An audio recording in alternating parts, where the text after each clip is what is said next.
আজ থেকে কয়েক বছর আগে যখন আমি এক সেমিনারিতে পড়তাম, তখন বাইবেলের যে অংশগুলি আমাদেরকে মুখস্থ করানো হয়েছিল তাদের মধ্যে একটি ছিল সলোমনের হিতোপদেশ 6 অধ্যায় 6 থেকে 11 পদ। সেখানে লেখা রয়েছে, হে অলস, তুমি পিপীলিকার কাছে যাও, তাহার ক্রিয়া সকল দেখিয়া জ্ঞানবান হও। তাহার বিচারকর্তা কেহ নাই, শাসনকর্তা কি অধ্যক্ষ কেহ নাই। তবু সে গ্রীষ্মকালে আপন খাদ্য প্রস্তুত করে, শস্য কাটিবার সময় ভক্ষ্য সঞ্চয় করে। হে অলস, তুমি কতকাল শুইয়া থাকিবে? কখন নিদ্রা হইতে উঠিবে?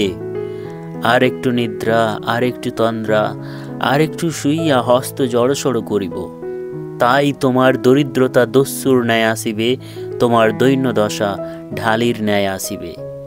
এই সৃষ্টির অতি ক্ষুদ্র ও অতি দুর্বল প্রাণীর জীবনযাত্রা থেকে ঈশ্বর আমাদের একটি গুরুত্বপূর্ণ শিক্ষা দিতে চাইছেন। আলস্যের অভিশাপ যে কতখানি মারাত্মক তা তিনি আমাদেরকে বোঝাতে চাইছেন। ছোটবেলায় পিঁপড়ে ও ফড়িংয়ের একটি গল্প আমি পড়েছিলাম। গ্রীষ্মের সময় পরিশ্রমী পিঁপড়ে শীতকালের জন্য খাদ্য সঞ্চয় করে রাখত, কিন্তু ফড়িং গান গেয়ে বেড়াত। সে নেচে গেয়ে তার দিনকে কাটিয়ে দিত। শীতকাল যে আসতে পারে সে বিষয়ে সে সচেতন ছিল না। এবং সত্যি সত্যি যখন শীতকাল এলো, পিঁপড়ে নিজের ভাণ্ডার থেকে খেয়ে বাঁচল, কিন্তু ফড়িং চরম দুর্দশা ও চরম অভাবের মধ্যে পড়ল। আচ্ছা, একটু ভেবে দেখুন তো, এই গল্পের মতোই আমাদের জীবনটাও কি পরিবর্তনশীল নয়? আমাদের জীবন কি অনিশ্চয়তায় ভরা নয়?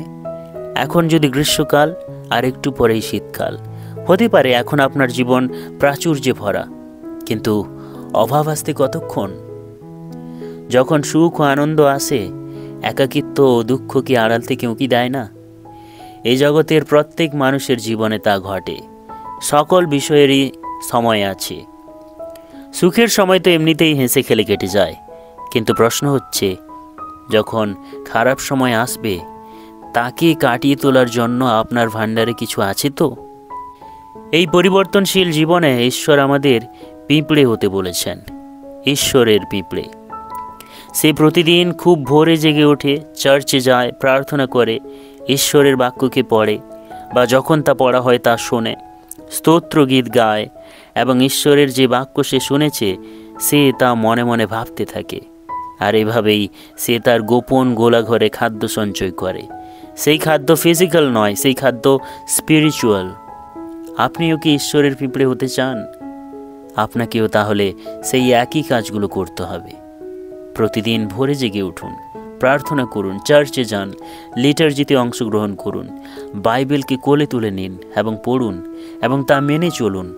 তাহলে দেখবেন আপনার জীবনে অভাব ঘটবে না। ঈশ্বর আপনার মঙ্গল করুন।